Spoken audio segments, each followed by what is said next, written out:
Selamat berjumpa para pemirsa kanal YouTube dimanapun Anda berada. Bersama kami di Channel. Marilah kita ikuti jurnal kami.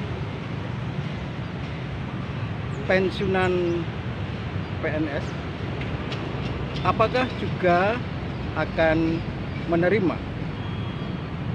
uang pesangon 1 miliar apabila undang-undang perampasan aset disahkan. Ya, jadi apakah ini terkait ya? Apabila undang-undang perampasan aset ini disahkan, bagi pemerintah akan menerima income di luar perpajakan dan akan mengalami penerimaan yang sangat besar.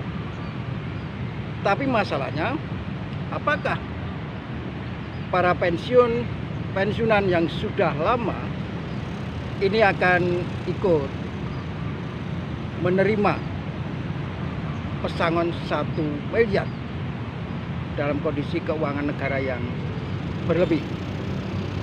Oke, ya. Jadi undang-undang perampasan aset itu pernah diusulkan oleh Presiden Joko Widodo di tahun 2023. Pada saat itu tidak bisa disahkan dan tidak disahkan oleh DPR. Nah, di masa Presiden Prabowo, apakah ini akan disahkan? Kita tunggu saja para pemirsa. Apabila nanti undang-undang perampasan aset disahkan, apakah akan para pensiunan terima pesangon 1 miliar dengan kondisi keuangan negara yang bertambah di luar perpajakan? Oke, kita tunggu saja para pemirsa. Selamat menyaksikan ya. Jangan lupa tekan like, subscribe, dan memberikan komentar. Selamat beraktivitas. Dilansir dari kompas.com, Jakarta, kompas.com, Presiden Joko Widodo meminta rancangan undang-undang RUU perampasan aset tindak pidana segera diselesaikan Dewan Perwakilan Rakyat (DPR) RI. Hal ini menanggapi langkah DPR RI yang bergerak cepat membatalkan revisi Undang-Undang UU Pilkada usai kritik dan demo pecah di masyarakat. Menurut Jokowi, respons cepat ini bisa diterapkan untuk masalah lain, seperti pemberantasan korupsi melalui RUU perampasan aset. Respons yang cepat adalah hal yang baik, sangat baik, dan harapan itu juga bisa diterapkan untuk hal-hal yang lain juga, yang mendesak. Misalnya seperti RUU perampasan aset, kata Jokowi dalam keterangannya dikutip dari YouTube Sekretariat Presiden, Selasa, 27 Agustus 2024. Artikel ini telah tayang di kompas.com dengan judul, Jokowi minta DPR segera selesaikan RUU perampasan aset. Klik untuk baca. Kompas.com, baca berita tanpa iklan, https://kmp.im/plus6. Download aplikasi https://kmp.im/f6 Tempo, Jakarta. Setelah draft rancangan undang-undang atau RUU perampasan aset mengendap belasan tahun di meja Dewan Rakyat, terkini Badan Legislatif DPR justru tak memasukkan wacana regulasi ini ke dalam program legislasi nasional, Prolegnas, Prioritas 2025. Meski dinilai penting dan pemerintah terus mendesak pengesahannya, RUU perampasan aset yang masuk Prolegnas Prioritas 2023 dan 2024 tak kunjung dibahas oleh DPR. Wakil Ketua Komisi 2 DPR Arya Bima justru menantang pemerintah untuk menerbitkan peraturan pengganti jika dinilai mendesak. Aparat hukumnya siap enggak? Jadi melihatnya lebih holistik. Tapi kalau pemerintah keburu segera akan mengeluarkan, turunkan Perpu, peraturan pemerintah pengganti undang-undang, tutur politikus PDIP itu di Rumah Tim Pemenangan Pramdul, Jakarta, Ahad, 24 November 2024. Lantas tentang apa sebenarnya RUU perampasan aset ini dan untuk siapa diterapkan? Dilansir dari dokumen RUU tentang perampasan aset tindak pidana di laman ppatk.go.id, UU perampasan aset adalah suatu pengaturan baru yang memungkinkan dilakukannya pengembalian aset tindak pidana tanpa putusan pengadilan dalam perkara pidana. Seperti diketahui, di Indonesia hanya dikenal adanya perampasan aset dalam sistem hukum pidana dan hanya dapat dilaksanakan melalui putusan pengadilan yang telah memperoleh kekuatan hukum tetap.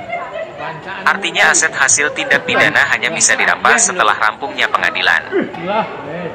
Sedangkan prosedur penerapan hukum UU perampasan aset dilaksanakan dengan langkah-langkah berupa penelusuran, pemblokiran, penyitaan, dan kemudian perampasan aset tindak pidana yang didasarkan pada Konvensi Perserikatan Bangsa-Bangsa Anti Korupsi 2003.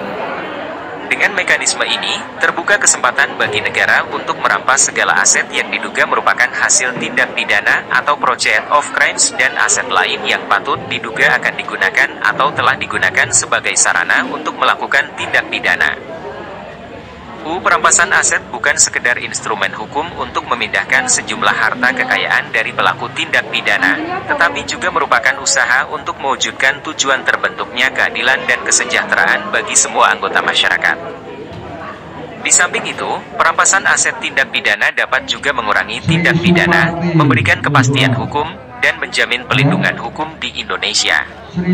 Hal ini akan meningkatkan kepercayaan masyarakat, terutama investor untuk melakukan investasi dan mengembangkan kegiatan usaha di Indonesia. Secara resmi, perampasan aset sebagaimana didefinisikan dalam pasal 1 ayat 3 dalam RUU tentang perampasan aset tindak pidana adalah upaya paksa yang dilakukan oleh negara untuk mengambil alih penguasaan dan atau kepemilikan aset tindak pidana berdasarkan putusan pengadilan yang telah memperoleh kekuatan hukum tetap tanpa didasarkan pada penghukuman terhadap pelakunya. Adapun aset tindak pidana yang dapat dirampas berdasarkan pasal 5 ayat 1 RUU ini meliputi: A. Aset hasil tindak pidana atau aset yang diperoleh secara langsung atau tidak langsung dari tindak pidana termasuk yang telah dihibahkan atau dikonversikan menjadi harta kekayaan pribadi, orang lain, atau korporasi, baik berupa modal, pendapatan, maupun keuntungan ekonomi lainnya yang diperoleh dari kekayaan tersebut.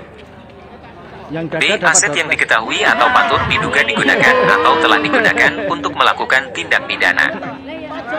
C. Aset lain yang sah milik pelaku tindak pidana sebagai pengganti aset yang telah dinyatakan dirampas oleh negara, atau D. Aset yang merupakan barang temuan yang diketahui atau patut diduga berasal dari tindak pidana. Selain aset sebagaimana dimaksud pada ayat 1, menurut ayat 2, aset yang dapat dirampas berdasarkan RUU ini juga meliputi: A. Aset yang tidak seimbang dengan penghasilan atau tidak seimbang dengan sumber penambahan kekayaan yang tidak dapat dibuktikan asal-usul perolehannya secara sah dan diduga terkait dengan aset tindak pidana yang diperoleh sejak berlakunya undang-undang ini, dan B. Aset yang merupakan benda sitaan yang diperoleh dari hasil tindak pidana atau yang digunakan untuk melakukan tindak pidana. Sementara itu, seperti diatur dalam pasal 6, aset tindak pidana yang dapat dirampas sebagaimana dimaksud dalam pasal 5 ayat 1 terdiri atas: A. Aset yang bernilai paling sedikit 100 juta rupiah, 100 juta rupiah, dan B. Aset yang terkait dengan tindak pidana yang diancam dengan pidana penjara 4 tahun atau lebih. Adapun sebagaimana diatur dalam pasal 7 ayat 1, perampasan aset dilakukan dalam hal, yaitu: A. Tersangka atau terdakwanya meninggal dunia, melarikan diri, sakit permanen, atau tidak diketahui keberadaannya, atau B. Terdakwanya diputus lepas dari segala tuntutan hukum. Sedangkan pada ayat 2, dijelaskan bahwa perampasan aset sebagaimana dimaksud pada ayat 1, dapat juga dilakukan terhadap aset yang A. Perkara pidananya tidak dapat disidangkan, atau B. Terdakwa telah diputus bersalah oleh pengadilan yang telah memperoleh kekuatan hukum tetap, dan di kemudian hari ternyata diketahui terdapat aset tindak pidana yang belum dinyatakan dirampas.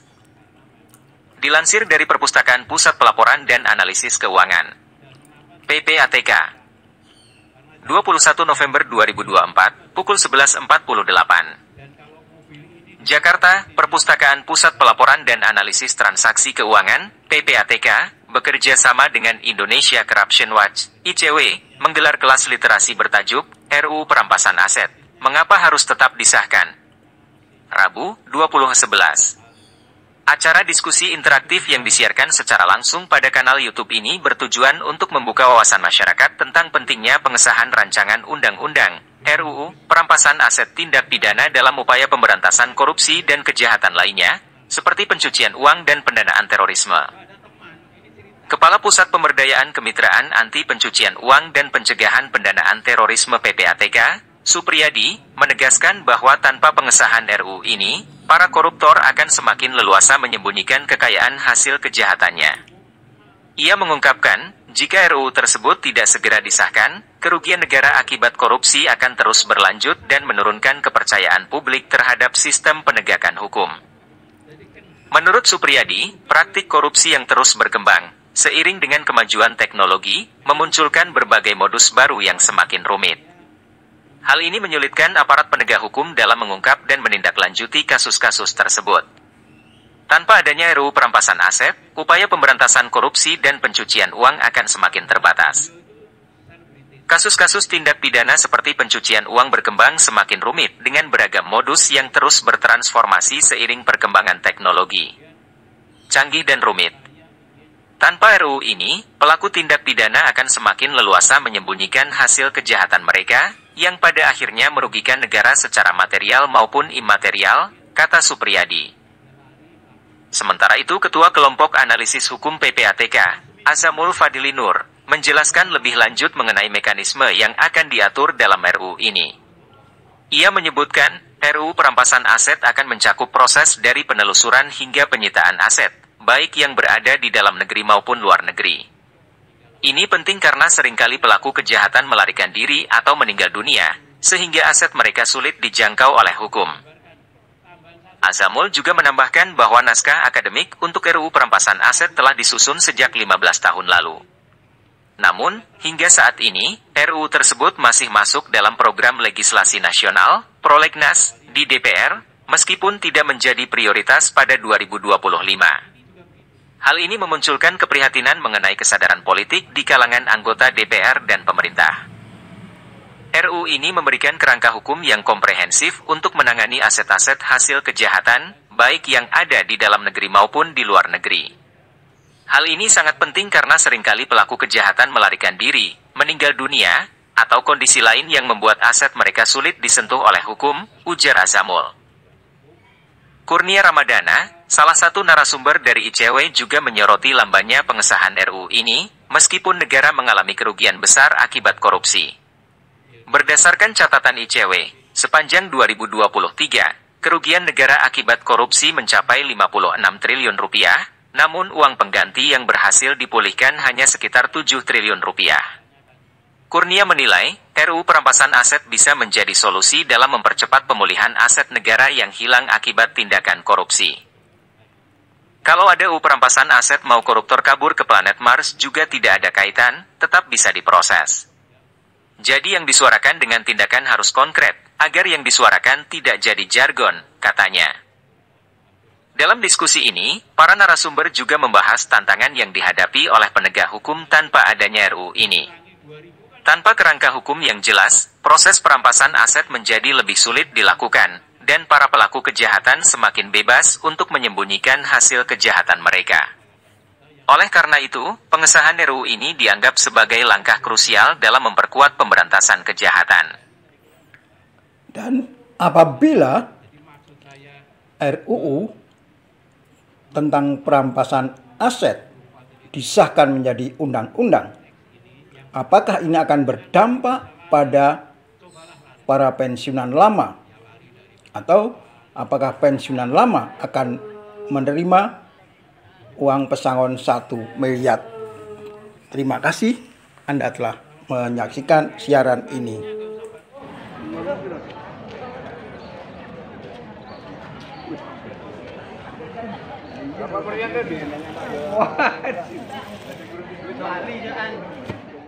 Gimana, bahagia ya? Sehat, semangat, bahagia, luar biasa. Pensiunan sehat, semangat, bahagia. Yes, yes, yes. Kayaknya belum kompak. Ayo semangat. sehat, semangat, bahagia. Yes, yes, yes.